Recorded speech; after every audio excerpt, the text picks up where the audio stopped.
दोस्तों, आप सभी को मेरे यूट्यूब चैनल में स्वागत है। चलिए एक दिल को छू जाने वाली कहानी शुरू करते हैं। आरुषि का सुहाग रखता पार्ट 2। कहानी को शुरू से अंत तक सुनने बाद सब्सक्राइब करके बेल आइकन जरूर दबा देना। विक्रम बहुत अच्छा है ना बिस्तर में? मैं भी कई बार ट्राई कर चुकी हूँ। आरुषि के कानों में जैसे बिजली कौंध गई। ओह, क्या मतलब है तुम्हारा? प्रिया ने अपना फ़ोन निकाला और एक पुराना वीडियो दिखाया। 3 साल पुराना था। विक्रम और प्रिया एक होटल के कमरे में। प्रिया विक्रम के गले में बाहें डाली थी। दोनों नशे में थे। यह देखो, तुम्हारे पति पहले से मेरी दीवाने हैं। बस तुम्हारे आने से रुक गए थे। अब मैं वापस आ गई हूँ। आरुषि के हाथ पांव ठंडे हो गए। ये सब झूठ है। प्रिया हंस पड़ी। झूठ? आज रात देख लेना। मैं विक्रम को अपने कमरे में बुलाऊंगी और तुम देखना वो आएगा या नहीं। शाम को विक्रम घर लौटे तो प्रिया ने उन्हें वाइन का ग्लास थमाया। चलो विक्रम, पुराने दिन याद करते हैं। आज सिर्फ हम दोनों हैं। विक्रम ने मना किया। नहीं प्रिया, अब मैं शादीशुदा हूँ। प्रिया ने जबरदस्ती ग्लास उनके होठों से लगाया। आरुषि दूर से देख रही थी। उसका दिल टूट रहा था। रात के 10 बजे प्रिया ने विक्रम को मैसेज किया। मुझे बहुत तेज सर दर्द है, प्लीज आओ ना, दवाई दे दो। विक्रम गए।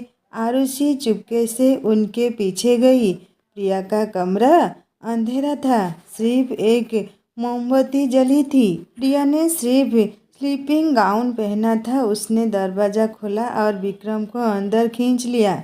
विक्रम, मुझे डर लग रहा है।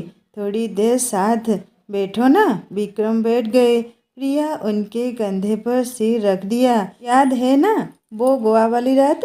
तुमने मुझे कितना प्यार किया था। विक्रम ने दूर हटने की कोशिश की पर प्रिया ने उनका हाथ पकड़ लिया। एक बार फिर, सिर्फ एक बार उसने विक्रम के होंठों पर अपने होंठों रख दिए। विक्रम ने पहले तो विरोध किया, फिर नशे और पुरानी यादों में बह गए। बाहर दरवाजे के पास आरुषि खड़ी सब देख रही थी। उसकी आंखों से आंसुओं की बाढ़ आ गई।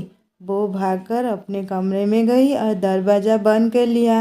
रात के 2 बजे विक्रम कमरे में आए। उन्हें देखते ही आरुषि ने जोरदार थप्पड़ मारा। बाहर जाइए, आप घिनौने इंसान हैं। विक्रम चौंक गए। आरुषि, सुनो तो। कुछ नहीं सुनना। आप प्रिया के साथ थे ना? मैंने सब देखा। आपने मुझे फिर धोखा दिया। विक्रम ने सफाई देनी चाहिए। वो मुझे ज़बरदस्ती, बस कीजिए अपनी झूठी सफाइयाँ। आरुषि ने अपना मंगलसूत्र खींचकर फेंक दिया। यह शादी मेरे लिए ख़त्म हो गई। मैं जा रही हूँ यहाँ से। विक्रम ने उसे रोका। आरुषि प्लीज, मैंने गलती की। मुझसे यह सब नशे में हुआ।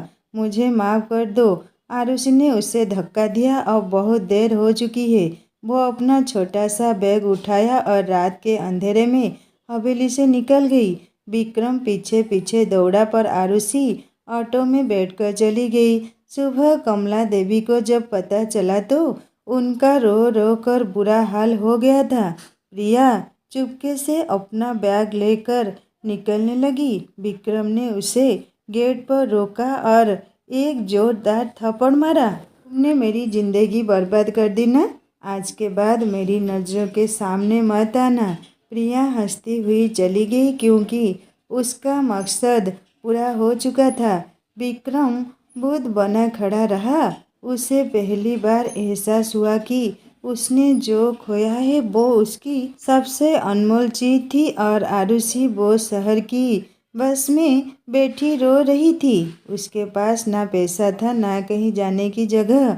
बस एक नंबर था, रोहन का। बस स्टॉप पर सुबह के 5 बज रहे थे। आरुषि के पास सिर्फ एक छोटा सा बैग, सूझा हुआ चेहरा और जेब में 1 रुपये सवा थे। उसने एक बार भी पीछे मुड़कर नहीं देखा। रोहन का मैसेज आया। आरुषि, तुम कहाँ हो? मैं अभी तुम्हारे पास आता हूँ। आधे घंटे में रोहन अपनी बाइक पर पहुँचा। आरुषि को देखते ही वह दौड़कर आया और उसे गले लगा लिया। क्या हुआ बेबी, रो क्यों रही हो? चलो मेरे साथ, मैं हूँ ना। आरुषि ने कुछ नहीं कहा, बस उसकी बाइक पर बैठ गई। रोहन उसे अपने किराए के फ्लैट पर ले गया। शहर के बीच में 2 कमरों का छोटा सा घर था। तुम पहले आराम करो, फिर सब बताना। रोहन ने उसे बेड पर बिठाया और पानी का गिलास दिया। आरुषि रोते रोते सारी बात बता दी। रोहन ने गुस्से से मुंह बिचकाया। विक्रम जैसा घमंडी आदमी तुझे डिवोर्स ही नहीं करता, और अब तुम मेरे साथ हो, मैं तुम्हें कभी नहीं रुलाऊंगा। उसने आरुषि का माथा चूमा। आरुषि ने कुछ नहीं कहा, बस आंखें बंद कर ली। दूसरी तरफ हवेली में कोहराम मचा था। कमला देवी बीमार पड़ गई। विक्रम रात दिन आरुषि को बाहर ढूंढता फिर रहा था। पुलिस में रिपोर्ट लिखवाया, गांव गांव पता किया, पर आरुषि का कोई अता पता नहीं। 10 दिन बीत गए। रोहन ने आरुषि को अपने फ्लैट में रखा, नया फोन दिलाया, नए कपड़े, मेकअप, सब कुछ। धीरे धीरे आरुषि हंसने लगी, बाहर घूमने लगी, फोटो खिंचवाने लगी। रोहन ने सोशल मीडिया पर खूब फोटो डाला। दोनों कैंडल नाइट डिनर करते, बीच पर घूमते, एक दूसरे को गले लगाते। लेकिन तभी किसी ने यह फोटो विक्रम तक पहुंचा दिया। विक्रम ने फोटो देखा तो उसका खून खौल हो उठा। उसने तुरंत गाड़ी निकाली और शहर की ओर दौड़ा। दूसरी तरफ रोहन ने आरुषि से कहा, मुझे तुमसे शादी करनी है, आज ही कोर्ट में चलते हैं। आरुषि ने हंसकर हाँ कह दिया। फिर कोर्ट के बाहर फोटो खिंचवाई गई। उसी शाम रोहन ने स्टोरी डाला, Mrs and mister Rohan Sharma लिखकर। विक्रम को जब यह स्टोरी दिखी तो उसकी आंखें लाल हो गई। उसने रोहन का पता लगाया और रात के 10 बजे उसके फ्लैट पर पहुंच गया। दरवाज़ा आरुषि ने खोला तो विक्रम को सामने देखते ही उसके पैर कांप गए। तुम यहाँ? विक्रम ने उसे कलाई से पकड़कर अंदर खींच लिया। रोहन सोफे पर बैठा था। विक्रम को देखते ही उठ खड़ा हुआ। यह कौन है आरुषि? विक्रम ने एक झटके में रोहन को कलर से पकड़ा। यह मेरी बीवी है, हाथ हटा इसको। रोहन ने भी गुस्सा दिखाया, अब यह मेरी बीवी है, हम कोर्ट मैरिज कर चुके हैं। विक्रम ने कागज मांगा तो आरुषि ने डरते हुए कोर्ट मैरिज का सर्टिफिकेट दिखाया। विक्रम ने उसे देखा और उसके हाथ से छीनकर फाड़ दिया। यह कागज का टुकड़ा कुछ नहीं होता। रीति से जो बंधन होता है वो कोई कोर्ट नहीं तोड़ सकता। आरुषि रोने लगी। आपने मुझे धोखा दिया था, अब मुझे आज़ादी दे। और विक्रम ने उसे दीवार से सटा दिया और उसकी आंखों में आग थी। आज़ादी? तुम मेरी मांग में मेरा सिंदूर भर चुकी हो, मेरे गले में मंगलसूत्र डाल चुकी हो। तुम मेरी हो, सिर्फ मेरी। रोहन ने बीच में आने की कोशिश किया तो विक्रम ने एक मुक्का जड़ दिया तो रोहन जमीन पर गिर पड़ा। आरुषि चीखी, बस कीजिए विक्रम जी। विक्रम ने उसे गोद में उठाया और गाड़ी में डाल दिया। रोहन चीखता रहा, पुलिस की धमकी देता रहा, पर विक्रम ने सुना तक नहीं। हवेली पहुंचते पहुंचते रात के 2 बज चुके थे। विक्रम ने आरुषि को कमरे में ले जाकर दरवाज़ा बंद किया। अब कभी भागने की कोशिश मत करना। आरुषि रो रही थी। आप मुझे मार डालेंगे क्या? विक्रम ने उसके आंसू पोंछे। उसकी आवाज़ में पहली बार प्यार था। मारूंगा नहीं, अब जी भर के प्यार करूंगा। तुमने मुझे एहसास दिलाया कि तुम मेरे बिना नहीं रह सकती और मैं तुम्हारे बिना मर जाऊंगा। उसने आरुषि को बाहों में भर लिया। बाहर बारिश शुरू हो गई थी। कमरे में सिर्फ 2 जिस्म और एक दूसरे के लिए धड़कते दिल थे। अगले दिन कमला देवी ने आरुषि को गले लगाया। बेटी, अब कभी मुंह फुलाना मत, यह घर तुम्हारा है। और विक्रम, उसने प्रिया का सारा बिजनेस खत्म कर दिया है, उसका फोन ब्लॉक कर दिया। अब उसकी दुनिया में सिर्फ आरुषि थी। पर आरुषि के दिल में अभी भी एक सवाल था, क्या यह प्यार है या सिर्फ एक जताने की जिद? बारिश रुक चुकी थी, पर हवेली के अंदर अभी भी तूफान चल रहा था। आरुषि ने विक्रम को धक्का देकर अलग किया और कांपती आवाज में बोली, आपने मुझे जबरदस्ती उठा लाए। यह प्यार नहीं, आपका घमंड है। मैं वापस जा रही हूँ। विक्रम ने दरवाजा बंद कर दिया और चाबी अपनी जेब में डाल दी। अब तुम कहीं नहीं जाओगी।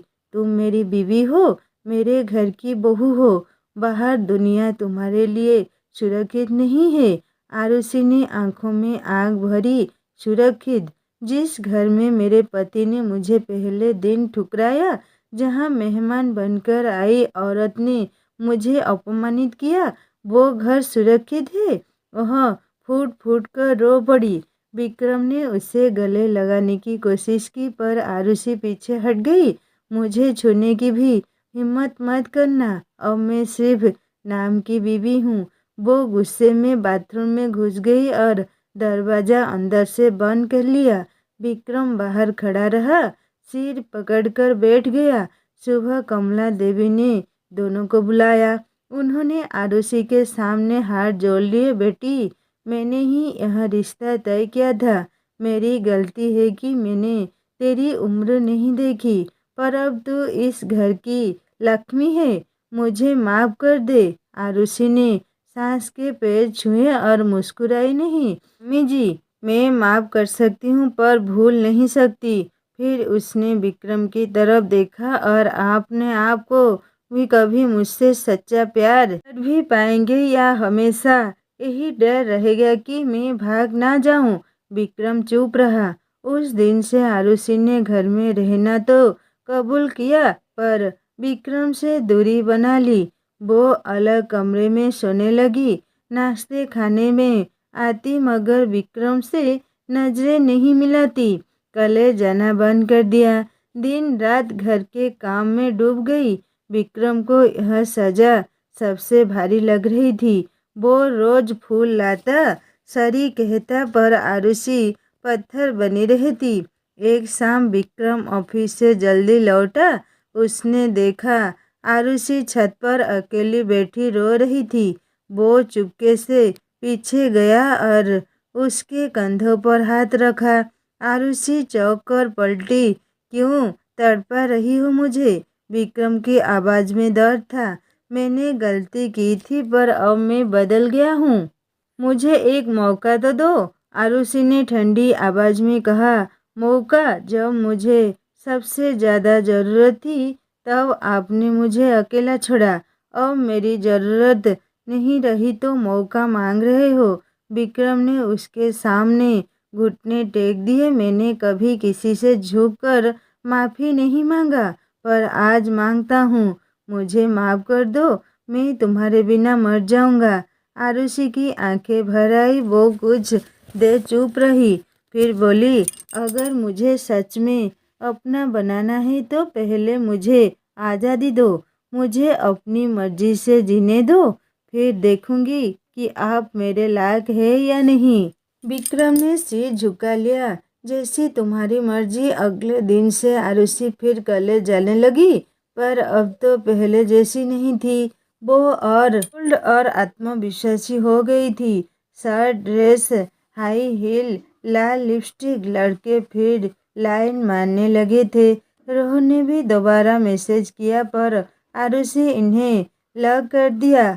अब विक्रम हर दिन उसे कॉलेज छोड़ता और लाता।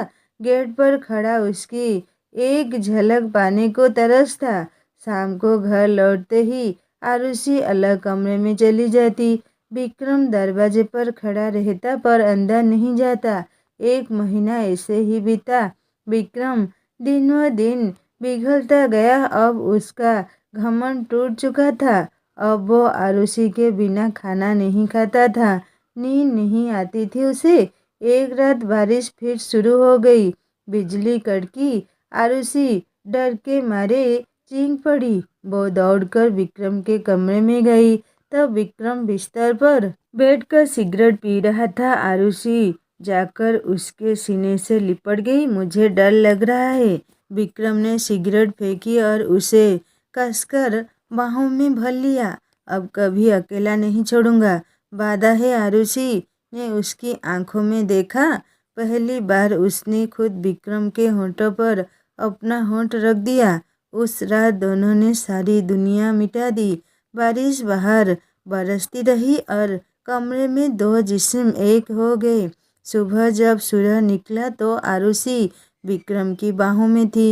विक्रम ने उसके माथे पर किस किया। अब कभी शक मत करना, तुम मेरी जान हो। आरुषि ने मुस्कुराकर कहा, अब मैं भी आपको कभी नहीं छोड़ूंगी, पर याद रखना अगर फिर गलती की तो इस बार सच में चली जाऊंगी। विक्रम ने हंसते हुए उसे फिर बाहों में खींच लिया। अब तो मेरी सांसें भी तुम्हारे नाम है।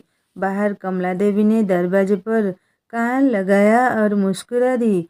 उन्होंने मंदिर में घंटी बजाई और भगवान को धन्यवाद दिया और हवेली में फिर से खुशियाँ लौट आई।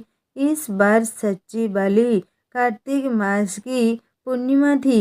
हवेली को दियों से सजा दिया गया था। इसी विवाह का दिन कमला देवी ने सुबह सुबह आरुषि को बुलाया और लाल बनारसी साड़ी, सोने के गहने और एक नया मंगलसूत्र थमा दिया। आज तुम्हारा फिर से गौना है बेटी। इस बार दिल से आरुषि ने शर्माते हुए साड़ी पहनी। आज वह खुद को दुल्हन की तरह तैयार कर रही थी। कोई जबरदस्ती नहीं थी। काजल की लकीर, लाल बिंदी, सिंदूर की मोटी रेखा। जब वो सीढ़ियाँ उतरी तो विक्रम खड़ा था शेरवानी पहनकर। उसकी आंखें देखती ही रह गई। पंडित जी आए, छोटा सा हवन कुंड सजा।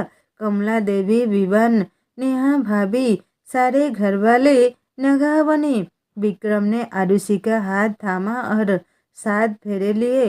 हर फेरे में उसने धीरे से कान में कहा, पहला फेरा, अब कभी शक नहीं करूँगा। दूसरा फेरा, तेरी हर खुशी मेरी जिम्मेदारी है। तीसरा फेरा, तेरे सपनों को उड़ान दूंगा। चौथा फेरा, तेरे साथ हर सुख दुख में रहूँगा। पांचवा फेरा, तेरी हंसी मेरी पूजा है। छठा फेरा, तेरे बिना एक पल भी नहीं जी सकता। सातवां फेरा, यह जीवन और 7 जन्म तुझे सौंपता हूँ। फेरे पूरे हुए तो विक्रम ने खुद अपने हाथों से आरुषि की मांग में नया मोटा सिंदूर भरा, फिर नया मंगलसूत्र पहनाया। आरुषि की आंखें भर आई। वो पहली बार शिद्दत से विक्रम के गले लगी, वो भी सबके सामने। रात को सुहाग रात का कमरा फिर से सजा, पर इस बार फूलों की माला के साथ आरुषि की पसंद के गुलाब थे। दूध का गिलास नहीं, चॉकलेट मिल्क शेक था। विक्रम ने आरुषि को गोद में उठाया और बिस्तर पर बिठाया। डर लग रहा है, उसने मुस्कुराकर पूछा। आरुषि ने शर्माते हुए सिर हिलाया। अब नहीं। विक्रम ने धीरे से उसका घूंघट उठाया।